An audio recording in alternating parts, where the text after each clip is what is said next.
The broadcast is now starting. All attendees are in listen-only mode.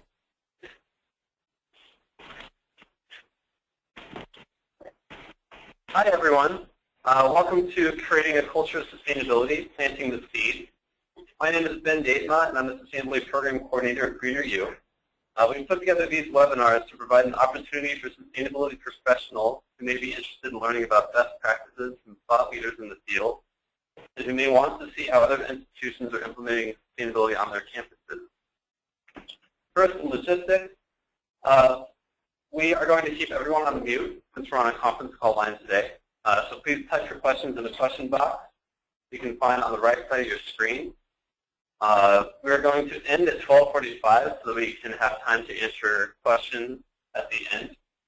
You can see on the screen today our speakers.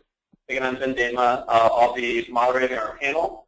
We also have Cheryl Kaiser, who's the Executive Director of the Lewis Institute and Babson Social Innovation Lab at Babson College, as well as Lisa Tornatore, who's the Sustainability Outreach Coordinator at Boston University. So, without further ado, let's get started. First, a little bit of information. So we'll go over to the agenda here. We're going to cover GreenerU's approach. We're going to go over some behavior theory about habit creation. We'll talk about Babson College and some of their practices around sustainability at the beginning of the academic year, and then also Boston University and some of their practices. And then at the end, as I mentioned, right around 12:45, we'll start the Q&A. So now, a little bit of information about GreenerU. We partner with colleges and universities to help them advance their sustainability goals. We help to address infrastructural, operational, and cultural barriers.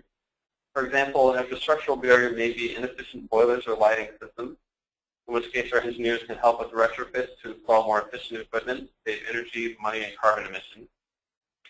Operational barriers may include systems and processes that don't integrate sustainability. We can use strategies and techniques informed by behavior theory to work with stakeholders to optimize these processes so that operational structures will support sustainability as well. Some cultural barriers may include that we've always done it this way kind of thinking that leads to suboptimal results, and we can help to facilitate culture change to support more sustainable practices. Of course, each of these influences the others, which is why we take an integrated approach to evaluate specific issues. And our whole staff works together to engineer sustainable solutions tailored to each institution. So today for our webinar, we'll focus primarily on the cultural and social factors in terms of how to set a culture of sustainability from the beginning as students arrive on campus. Since all of our work at GreenerU is informed by behavior theory, I want to provide a quick introduction to some aspects that heavily factor at the beginning of the academic year. So this is important because we're all change managers, and the beginning of the academic year is one of the best periods of time to foster change. In a few weeks, we'll have hundreds or thousands of students arrive on campus, about 25% of our campus population total. All these students are coming from places where they're embedded in a routine of some sort. They knew where their home was and where they go to school. They had behavior cues in the form of bells and their teachers, telling them when to move to their next class or activity. They had a set group of friends that they would eventually call to hang out and spend time with. Their parents or guardians would remind them when to sleep, when to eat, what to eat. They would often eat whatever their caretakers put in front of them. They're involved in certain activities, which have probably stayed the same for the last 4 years or even longer. So essentially their life is like clockwork, and they hardly have to think about it. They live in a set series of habit loops. Habits are decisions that we make deliberately at one point, and then we continue doing them over time without really thinking about it. The beginning of the year is such a valuable time because this is when all the incoming students are being placed into a brand new environment and are looking to set up new habit loops. They show up to the dorm and say, I guess this is where I sleep now. They have to figure out new behaviors and patterns to keep themselves on schedule so they can get to the right place at the right time. They meet new people, and the people they meet in the first few weeks of class often help to dictate what activities they get involved in, what social events they attend, and a whole host of other aspects of life. And so all this habit changing that happens at the beginning of the school year provides a great opportunity for all of us as sustainability professionals to integrate sustainability into students' new behaviors. And since these behaviors often stick around through students' time on campus, even after graduation, this can be a great opportunity to influence student behaviors on the long term. So that's why we're here today. Talk about a couple of institutions who are excelling and taking advantage of the opportunities to get students involved from the very beginning. And so, without further ado, and with that behavior change lens in place, let's get into our first speaker. So Cheryl Kaiser is the Executive Director of the Lewis Institute and Babson Social Innovation Lab at Babson College in Wellesley, Massachusetts. Babson College is a small private school. They have an undergraduate population of around 2,000 students. Cheryl joins us today with her experience on using the school's entrepreneurial spirit to drive social and cultural change around sustainability at the start of the academic year. With that said, I'll pass the mic to Cheryl, who will discuss Babson's From Day One program. Ben, thank you very, very much. Can you hear me well? And if so, I will continue. First of all, I want to acknowledge what a great partner GreenerU has been on the Babson campus. I have known and been working with our sustainability office since the day I got here 4.5 years ago. I just wanted to also say that not only are we an undergraduate school, we are also a graduate population of about 2,000 as well.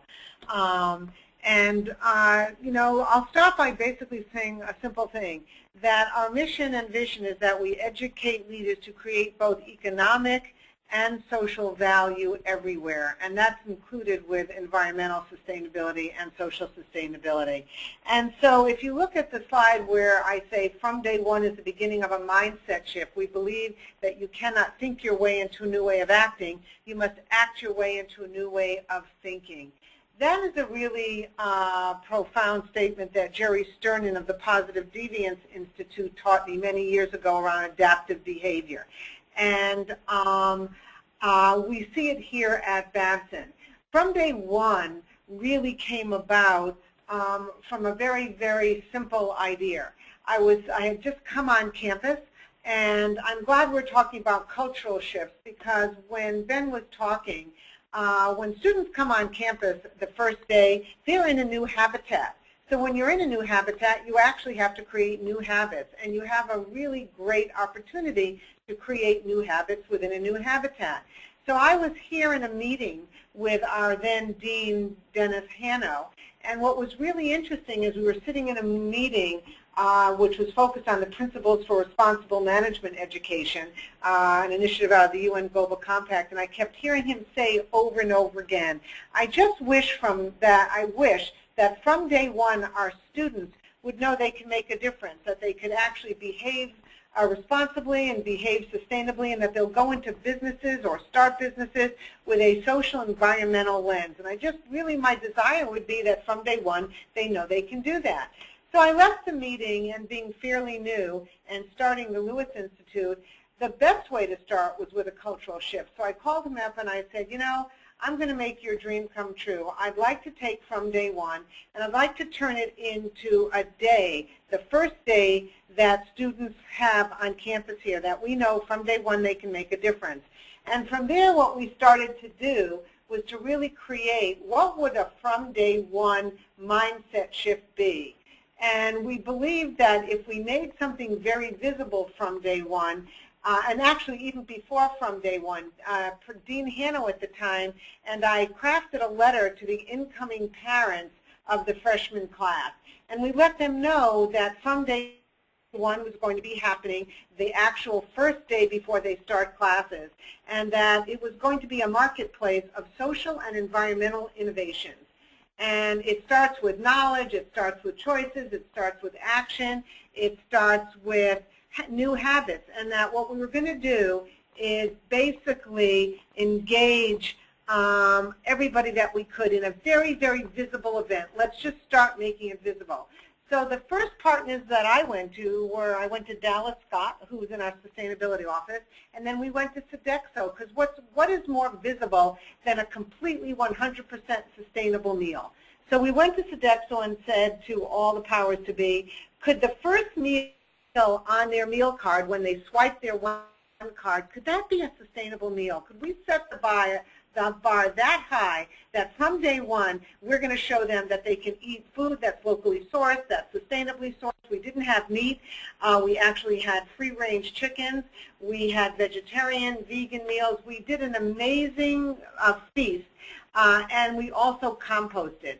And we also had smaller plates so that people wouldn't overload their plates and have food waste. So we had smaller recyclable eating utensils, so that experience in and of itself was a very visceral, real intention that we could do something 100% sustainably with another partner. We then went and created during the day a marketplace of social and environmental ideas, and we connected with corporate partners as well as social entrepreneurs and people in the space.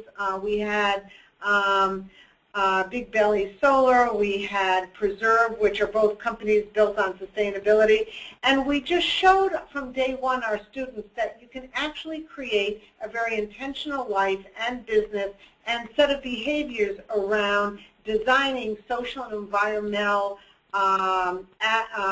aspects into everything that you do. It became a cross-campus collaboration the first year. We had T-shirts, we had water bottles. When throughout the year people walked around, there were visible reminders of from day one. When we went into year two, we then started having more partners. We worked with Dallas and our orientation team and our eco reps and our eco reps for moving in and creating a sustainable move-in on our campuses and on our campus. So basically what we were doing was we were doing for the last 4 years from day one, always the first day before school started. But then working with the Sustainability Office as well as our Office for Diversity and Inclusion, we talked about let's make this a mindset shift. Let's really start to change habits all year long. So we decided that rather than it just being from day one, we would do a very light launch on the day from day one, the day before school starts, and we would still keep the sustainable meal and have conversations at the table around all aspects of social and environmental sustainability. But then we decided to do a From Day One festival, which is the week after From Day One. And it is really focused on environmental sustainability with our community partners, with our campus partners across campus. And it's a full festival where everybody can come and get information, because as I said, you change your behavior when you have knowledge, when you are connected to people who help you change your behavior and sort of point you in the right direction. So this year we will have throughout the year, several events around From Day One, so that we're moving from an event to a mindset. And if I were to look at what are the results after 4 years, the results basically are that it started as an initiative of the Lewis Institute and has successfully grown into a campus-wide sustainability program. And it really does live and breathe in all departments. We have faculty that use From Day One as an example of change in their classes. We have faculty who have been at our From Day One, and they actually man a table, a round table at dinner to talk about sustainability, one of our professors. So that, you know, for me, success isn't that every year we have a From Day One event.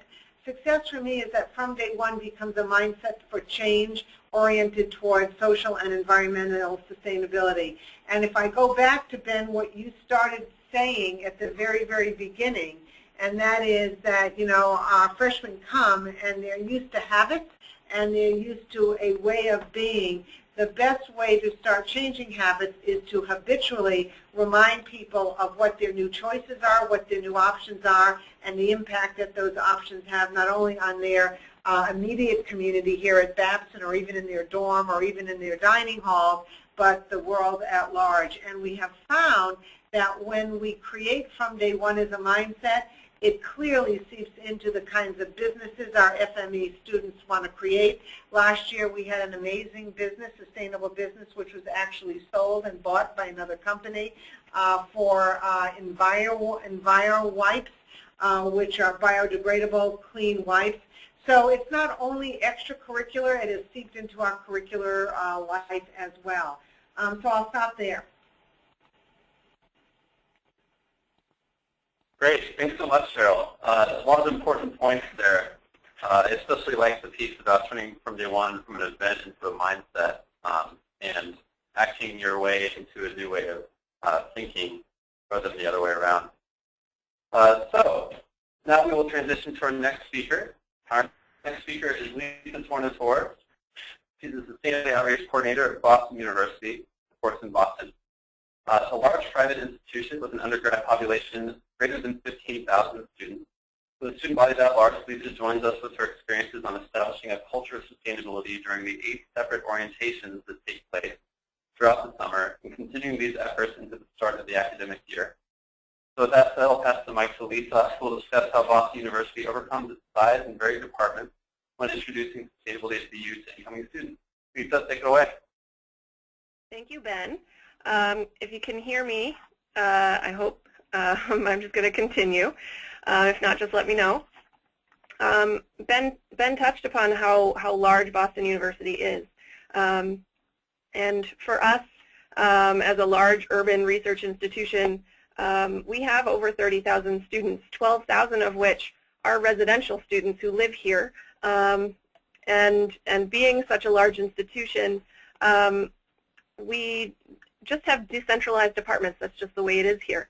So that can be a challenge for us in terms of integrating the sustainability message, and I'll talk a lot about integration throughout my talk today. And competition for students' attention, especially at the beginning of school, is a challenge for us.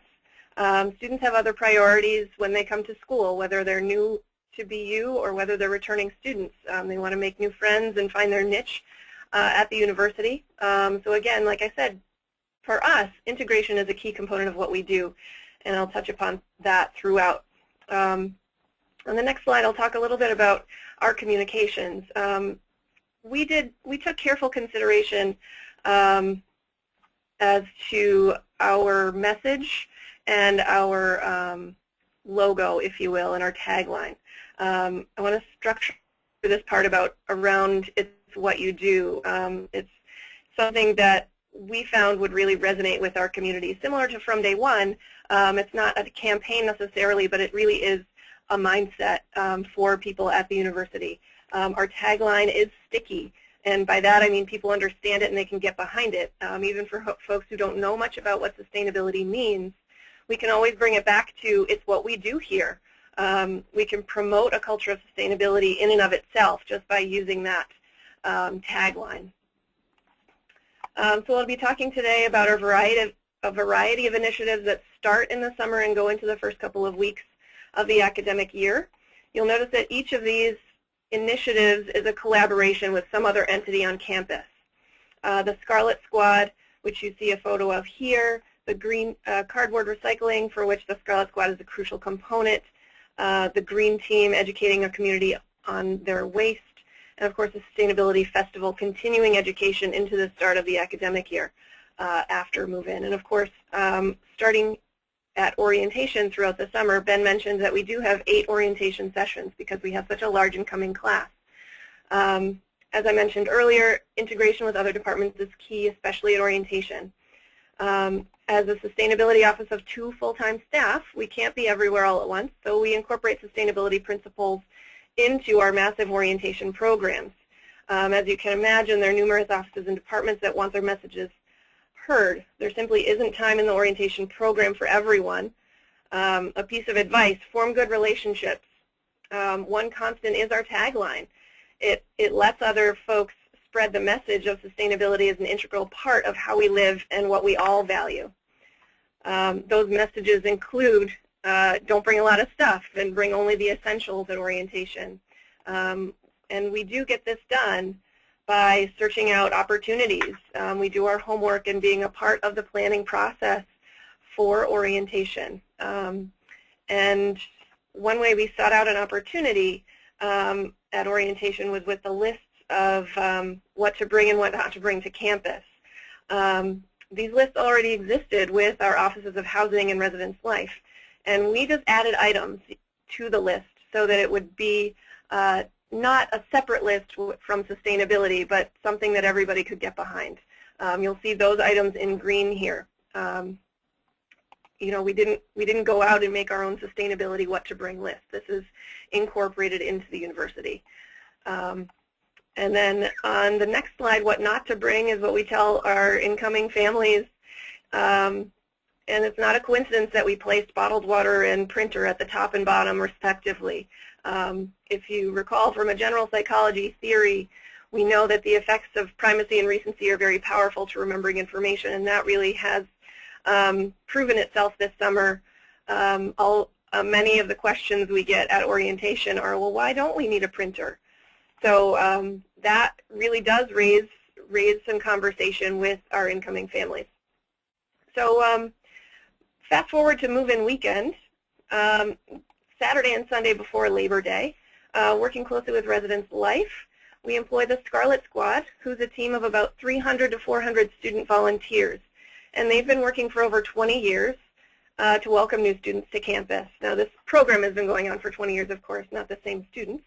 But essentially, these are dedicated students. They volunteer to help move-in be as seamless as possible for the university. Because we're very urban, we need to figure out how we can be of service to the university. Because move-in can be very chaotic. Like I said, 12,000 residential students. Can you imagine moving that many people in 2 days on the city streets of Boston? So move-in is a controlled chaos. We're in the heart of the city, and we employ every available police officer to direct traffic flows for the 2 days of official move-in. We tried having our own team of students to help with a cardboard recycling program, and it was confusing and relatively unsuccessful. Bringing sustainability principles into the existing Scarlet Squad program was the right thing to do for the university and for our incoming students and their families. It just ends up being much less confusing. Everybody's wearing a red shirt, and they understand, people understand who to go to if they have questions.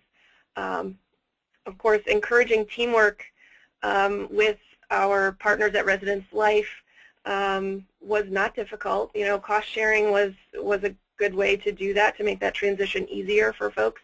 And it really is a great way to empower our students. So what does it mean? What do they do?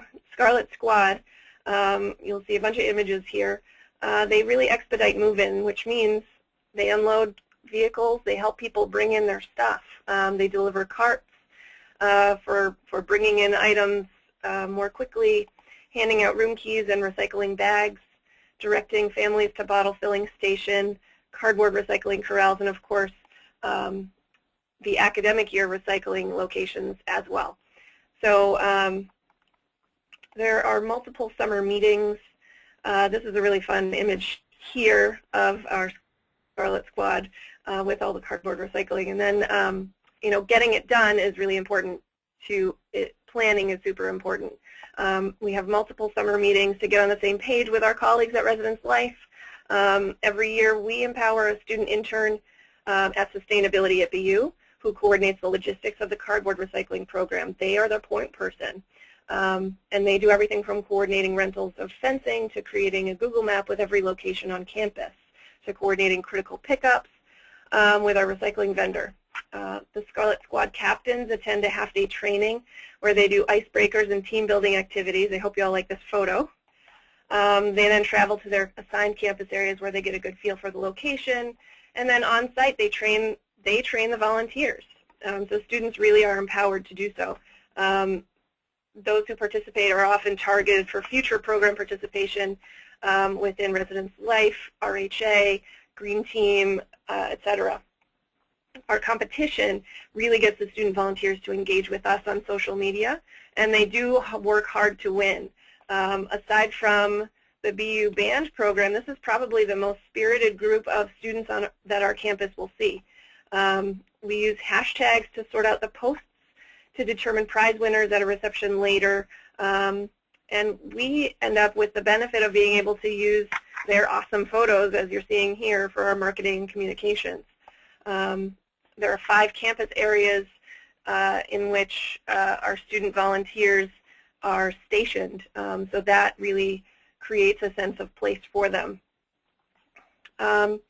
So one really big aspect of Move-In Weekend is, of course, cardboard recycling, and it really is very intertwined. It was difficult for me to separate a slide out for cardboard, but it really is intertwined with Scarlet Squad.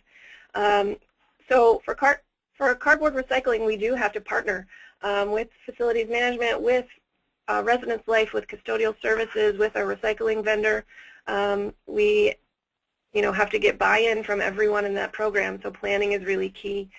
We set up over 30 locations around campus, as you can see here, sometimes using crowd fencing in most areas, dumpsters and hampers where we don't have a lot of space. Again, we are very urban here. Some places are indoors, many are outdoors, so it does pay to be organized and transparent about what our plans are in advance. And in order to gauge not only the Scarlet Squad in the cardboard recycling program, but we also want to engage our families and our residents. So everyone who comes on campus is being educated about what we do and what our values are around sustainability.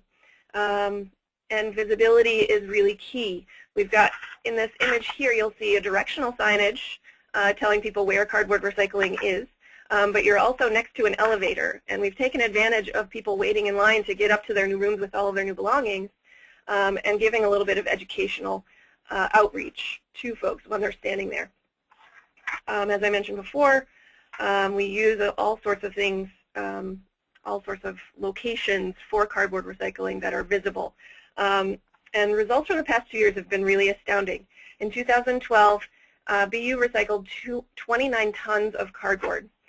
That's enough flattened boxes to stack as high as each of the 2 towers at our student village 2.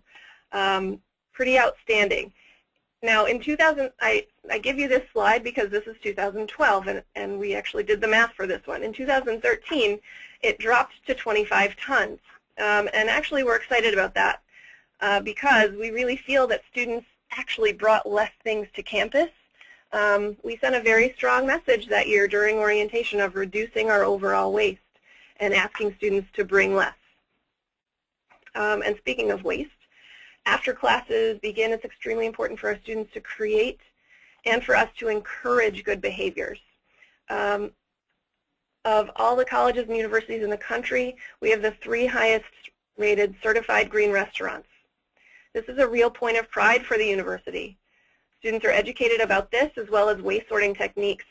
The green team is an integral part of creating that sustainability culture using the post-consumer sorting stations at the student union. So during the first 2 weeks of class, dining services hires students to stand at the sorting stations and educate our community on where their apple cores and compostable cups and potato chip bags should be deposited. The compost program is really robust here, and a lot of people don't know about it. Even, people come up to us and say, why don't you compost in the dining halls? Well, we do everything. So we, students need to pay a little bit more attention, and we need to do a little bit better on highlighting that program. So the green team is one way to do that. So a couple of weeks after move-in, so getting it done really is, hiring students and really highlighting those compostable products. The next slide is our sustainability festival slide. A couple of weeks after move-in is a way to keep the conversation going with the sustainability festival. As with Scarlet Squad, there used to be two coexisting events, Bike Safety Day and the Sustainability Festival, then combined. Of course, there's a natural connection between bicycle safety and sustainability. So we combined to really create the largest outdoor festival on our campus. We have a number, close to 40 vendors now. The Farmers Market is a weekly event all summer long, but it does move to the Sustainability Festival location for this one day to be an integral part of what we're teaching our community. And our student clubs have a great opportunity for recruiting new members. We have close to 20 sustainability-related student organizations here at BU. We give out coffee mugs to everyone on campus. This is the swag is important for getting people to listen to our message. They line up. People wait for these mugs every year. And it's a way to get them involved in the Join the Challenge campaign, which is our monthly outreach and engagement campaign. The bottom line is, how do we get it done, is to really vet our vendors. We set ground rules, and we make sure that we don't bring in too many people that are selling things. We maintain appropriate balance of participants who are intentionally heavy on the educational component and less heavy with vendors and with things for sale. However, they all need to be engaging, so we really ask that they come with something interesting to tell our participants and our community members. We have a lot of games and all sorts of things, so you know, all of these events and activities combine to create a culture of sustainability at the outset of the academic year. My advice is to play to the strengths of your institution. Figure out what the institutional values are. Sustainability is a really broad field, and we have an opportunity to target people where it is most meaningful in the context of where they're at personally and also in place at a large institution or a small institution. So I'll leave it at that and turn it back to Ben. Great. Thanks so much, Lisa. And thanks to Cheryl as well. There are a lot of great points in there, too. One is little bonus behavior change theory here. I really like the BU tagline, "It's what you do." It helps to set up what's called a descriptive norm, which is a perception about how other people behave. And so if you get to a campus that says it's what you do, sustainability is what you do, then people think, oh, well, if other people are doing this, I need to do that too. It helps to drive the whole culture change process forward with that. So we talked a lot about how to change habits early on campuses and how we can integrate sustainability into different practices on campus. We want to transition now to our Q&A. We have some questions that have been submitted. We're going to start off with this one here. So this one's for Lisa first. If I can only focus on one area of the campus, what should it be? Lisa, what do you think? That is a real challenge. I have to say, for our office at Sustainability at BU, we haven't focused on one area of campus. We're so large that it is really challenging to choose one area of campus. Now, in sort of the life cycle of the sustainability program here, you know, we've started with operations and moved toward more and more engagement and outreach as the program progresses and gets a little bit more mature. So I would say, you know, if you have to, you know, start with your operations team. If we're talking about outreach specifically and creating that culture on campus, I would say definitely start with residence life or housing or whoever group on your campus really interacts with students and hosts the RA and RHA programs. Great. Thanks, Lisa.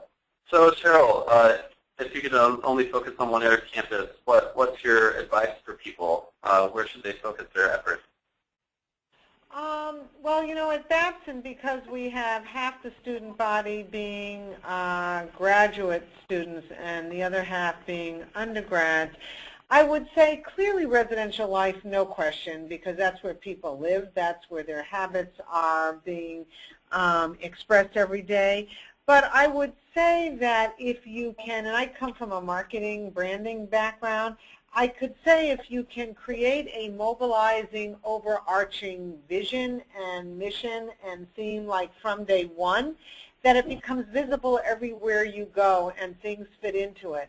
And I think we were able to get large-scale engagement beyond res life because we started with something. Our first, from day one, had faculty and their children we invited and allowed them to join in with the meal. We had staff. Staff are critically important. If you were to ask me, who's an incredible stakeholder for sustainability habits, it's staff. Often in academia, we talk about faculty and we talk about students, but we don't talk about the role of staff who manage offices and who get things done in terms of sustainability. A great example as well is, we work very closely with our operations and buildings. Why do we do that? We're going through a master plan right now. The way we're designing social and environmental attributes into our new buildings is critical because it's a habitat people will live in. It will be a physical manifestation and visual. So I'm a believer in, yes, I think residential life is important, but make things visible so that you have a constant reminder. It's sort of why people wear their Nike fuel bands. Not only does it give you data, it's a constant reminder if you haven't done something that day. So our water bottles, when people walk on campus and fill them up at the filling stations, it's a constant reminder not to buy bottled water. So, I think that's how I would say be visible and create an overarching theme that crosses all co-curricular, curricular, campus life, and operations. Great. Thanks so much, Cheryl. We have another question here for Lisa. Someone's asking if Scarlet Squad are paid workers and what budget or department they're paid from, and if you want to speak to broader funding aspects of your programs, that might be valuable as well. So then the question was about what budget or fund our students are paid from? Yeah, specifically Scarlet Squad, but if you'd like to speak to broader programs, I'm sure that'd be valuable. Absolutely. So Scarlet Squad are not paid. These are student volunteers. They sign up for one of 3 shifts on move-in weekend.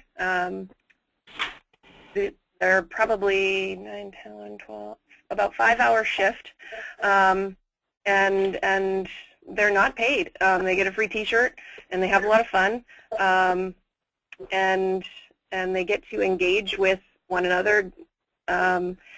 And because it's a short-lived kind of thing, they're only in it for 5 hours, it hasn't been a problem to get students to volunteer for it. We've also reached out this year to athletics, and some of the athletic teams are see the value in this program and see how their students can use this as a way to provide service to the university. And as I mentioned at the end of my talk about the values of the institution, Boston University really values community service and giving back. And I think that aspect of valuing service or giving back to the community is one way that our Scarlet Squad sort of feels like they're doing something for the university. The Green Team is a paid position. Again, it's not a really long position, maybe a couple of weeks, and they are paid via the dining services sustainability budget, and then sustainability at BU, we employ maybe 6-ish student interns each semester, and we do pay them out of our sustainability account, if that makes sense. Great. Cheryl, do you want to speak for just a moment, kind of a broad idea of how from day one is funded? Sure. Interestingly enough, when a good idea happens, other people want to jump on. I was prepared to pay for it out of the Lewis Institute completely, but then Dean Hanno said that he wanted to put it as a line item budget in the undergraduate, and then at the time the graduate school dean said that he would give us money because they wanted to institutionalize a habitat change. So I pay for some of it, comes out of the dean's discretionary fund, both at the graduate and undergraduate level. So that's true partnership, and I really didn't ask for it. They wanted to, and that's where our water bottles come from. That's where our T-shirts come from. But everything else is absolutely contributed. If I look at the From Day One festival that Dallas and Alex and their team put together, and the Lewis Institute, most people give their time and talent, and we don't pay for it. So we get people, we get some really amazing sustainable restaurants that give us the food for the day. We have some Babson alum who have food businesses who give food. So we really engaged a lot of stakeholders to support us and give in-kind contributions. But from day one right now really is those three, and that it's plenty to cover it. And Sodexo goes above and beyond, and I think this is also part of their contribution, so that they really do provide us with a top-notch meal, and I think they don't add anything else to it. We do pay extra for the composting, but they contribute to the utensils and the food plates because we're actually using more of them since we're asking people to take smaller plates for smaller portions. But Sodexo has been an amazing partner in just jumping on board and not adding that cost on to us. Great. Thanks so much, Cheryl. Sure. So we have some of our attendees. Oh, Lisa, did you have something, or Cheryl? Contribution? Okay. So we have another question from one of our attendees. They're saying these are some excellent student-focused programs, but what are some of the ways that you have focused on faculty and staff immersion into more sustainable practices? Cheryl, I know that you spoke to this a few minutes ago. If you'd like to elaborate just briefly on how you integrate faculty and staff, that'd be valuable. How we, you're asking the question, how we engage staff? Yeah, faculty and staff both in their orientation programs. Yeah, so we've actually instituted, I'm sure on every campus, and Lisa, you can speak to this, there are awards for staff, for faculty, students. I know when it comes to graduation, there's lots of incredible ways we recognize our outstanding students and athletes, etc. But we at the Lewis Institute created an award called the Lewis Changemaker Award, and a staff, faculty, undergraduate, graduate, and one alumni are allowed to be nominated from the entire community. And these are people who have what we call set in motion change in either environmental or social impact. And so we're putting it out to the community. We put our credentials out there in terms of what they can do. And so now what's happened is we've institutionalized an award.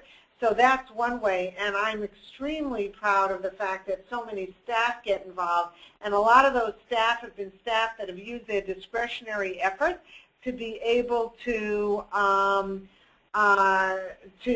activate change in their departments. When I first came here, there was a staff person in the development office who was sort of asked to help orient me. She was so great, and when her orientation of me was done, she felt badly that she couldn't continue doing what we were doing at the Lewis Institute and Babson Social Innovation Lab. And I said, well, of course you can.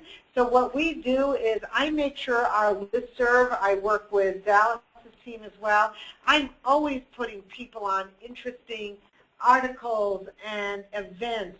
So it's a very simple way, but if you start including people in your conversations and in your listservs around interesting things happening around environmental sustainability or choices or decisions or new ways to do something, they appreciate it. And you don't really know the impact until you're walking around campus and Carol will say, thanks for that email. I went to that environmental conference. As a result, we're doing this with our mailings at development. So, you know, I just think it's being a good communicator, making sure that your reach is broad. And I use listservs for that. I constantly love pushing out interesting articles because I receive interesting articles, and I push them out. Whenever I get the sustainability newsletter, I actually send it to people I don't know as a great example, and people really appreciate it. So communicate what you're doing to a broad spectrum. But also when you're having planning meetings, bring staff into your planning meetings. Even though it might be their discretionary time, they love being included on these issues because it's really the most exciting stuff happening on college campuses. It's really change at its best. It's forward thinking, and many of your staff have children of their own that care about this. So Cheryl, it sounds like there are a lot of ways to engage staff and faculty there. Lisa, do you want to speak to how you engage faculty and staff briefly? Sure. So we do a monthly newsletter, which goes out to everyone with a BU email address. We had to get permissions for this early on, but we've been doing it for many years. We have about 5 different stories in each newsletter. So that's one way, sort of indirectly. We also, like Cheryl said, we do have sort of internal listservs, groups of people that we want to bring in to be aware of something or other, whether or not that's something we're doing or an event around the city of Boston, something with the GreenerU Boston initiative, et cetera. We do employ those types of internal listservs as well. With incoming employees to the university, we do provide a handout that goes in their human resources packet when they first arrive at the university, and we do offer training sessions on how to green your office or how to green your operations in your office. And then, of course, the Green Office and Green Department certification programs are ways that sort of that we get the word out about how faculty and staff can be a little bit more sustainable in their work life. And then finally, our Sustainability Liaisons program is probably about 75 members now. These are employees, typically staff. There's a handful of faculty, typically employees at the university who are interested and passionate about sustainability. They don't get paid for it, but they do attend meetings that we plan quarterly. We share ideas and really provide an opportunity for people to talk about what their challenges are and their successes at their various departments around campus. Great. Thanks so much, Lisa. We have another question from another attendee on the webinar here. We all, I think, work to address this on our campuses all the time. How do you, Cheryl and Lisa, both assess your programs and how do you show that they're having some form of impact? Lisa, would you like to address that first? Sure. I think for us, you know, outreach and engagement is, I mean, for everyone, outreach and engagement is intangible. It's very difficult to assess how you're doing in that manner. We, for the past 4 years, have done a program called Join the Challenge, and we partner with a company called carbonrally.com, and they host for us essentially a monthly campaign to reduce our environmental footprint. And so we actually can use that to show quantitatively how many people are engaging with our campaign. That you know, to date has engaged over 13,000 people, and it is on the honor system, of course, but it's saved 168 tons of carbon. You know, as I mentioned, it's on the honor system, so we take it for what it is. But that is one way that we can sort of evaluate how we're doing. Another way we evaluate how we're doing is just by talking to other people at the university and sort of understanding how many departments we have that have gone through Green Office and Green Department certifications. Because in that regard, we do know how many people have at least heard our message and have received some sort of recognition for it.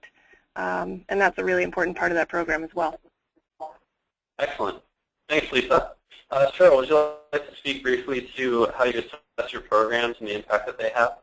Yeah, I think we're pretty similar. I think we look at attendance. Anecdotally, we get a lot of feedback from other departments and faculty and students. I think last year was the first time, which I think is a really interesting data point, that parents of students didn't complain about all the trash they saw, that actually this is becoming you talk about habitat, that seeing all of that is the new way of feeling that you're on a college campus that's doing the right thing. I think that, you know, we certainly, you know, have head counts in terms of how many people come to our sustainability meals and how many people come to our festivals. We have, for the first time, we'll also be having a sustainability award, and I think that once we get that in place, we're going to be able to see how many people respond to it in terms of nominations and understanding what sustainability is at Babson. But I think right now it's sort of a hybrid between anecdotal data and information and head counts at places that we can do head counts. Excellent. Thanks so much, Cheryl. Yep. We have one more question from the attendees here. So they're asking, since the semester hasn't started yet, I think this is a pressing issue for a lot of orientation programs, how do you get volunteers to sign up? Since the students are all gone and off campus, how do you find your labor force to implement some of these activities? Lisa, do you want to go first? Absolutely. We have a number of channels throughout the university. For Scarlet Squad, for instance, we start promoting that in March. So that's one way. The ideal situation is that we've got over 200 to 250 students signed up before graduation, before they leave in May. So that's one way that we sort of engage. You know, trying to get a hold of students over the summer is near to impossible unless they're actually working on campus. And we do have a number of students that work on campus, but for the most part, we do all that recruitment during the academic year. With, for instance, the athletic teams who are going to be supporting Scarlet Squad this year as well, we've been working with the staff, particularly people who promote education and academic initiatives within the athletics programs. So those folks have been helping us tremendously to work with the coaches to get the student athletes to sign up over the summer for the Scarlet Squad program. Green Team is definitely an academic year kind of thing. And for the sustainability at BU interns, we reach out to faculty and employees at the university who we know have given us good names in the past. You know, for students who are going to work for us as an intern, it's definitely a vetting process. So we do interviews and that kind of thing when they arrive back to campus. So it is definitely a lag time before we can hire a full crop of interns for the fall semester, but that's just the way it is. Great. Thanks, Lisa. And Cheryl, do you want to speak to your processes in getting students involved over the summer for orientation? Yeah, I think this year we're doing a very, very big push with athletics, which is going to be a very big deal. I think that there's also through our community service, our Burn-In Center and community service center, that there are non-traditional volunteers that we're able to get for people that need service hours in the community that actually come to Babson and will help volunteer with us. There are others, we're looking into that. There are other schools that do that, but there's other non-traditional means of getting volunteers for our big events and for campus move in and move out. Excellent. Thanks so much, Cheryl. So we are going to go ahead and end it there. We want to thank both of our panelists today, Cheryl Kaiser of Babson College and Lisa Tornatore of Boston University. We hope that all of you got some valuable information on starting programs around orientation at the beginning of the academic year, behavior change theories thrown in there. If you'd like to get in touch with us about GreenerU, any of the things that we provide, the services we're offering, if you'd like more information on this webinar, please do get in touch with Scott Pinyard or David Davian. Their contact information is on the slide right up on the screen now. And we hope that you will join us in September. We will have a webinar like this around Greener Labs program. So we'll send out some information on that in the near future. So thanks so much, and we will see you next time. Have a great afternoon.